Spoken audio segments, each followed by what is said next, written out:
Bakit sa banga? Unang-una, sabi ko yung sa banga, ano yan eh, napaka-unique na concept. And self-advertising eh. Kami lang nagluluto sa banga eh. So kung nagtatanong ko bakit sa banga, ang sagot ko man, bakit hindi? So pwede sa banga. And it's working. Ang dami na namin naluto eh. Natulog mismo doon sa...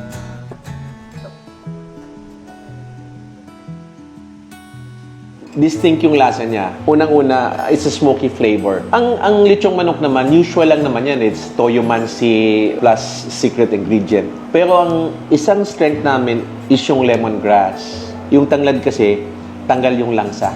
Malasa na siya eh. Sobrang lasa talaga.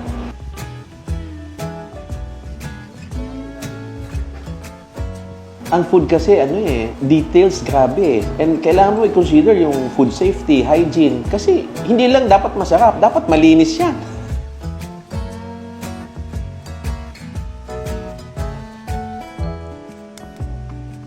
Siguro kaya naman kami binabalikan kasi sulit, hindi lang sa masarap, ito yung halaga, tama lang. I'm not saying ang presyo namin napakababa or napakataas, tama lang. Lalong-lalo na sa mga estudyante. Ayaw kong kainan ako isang beses na. Gusto ko bumalik.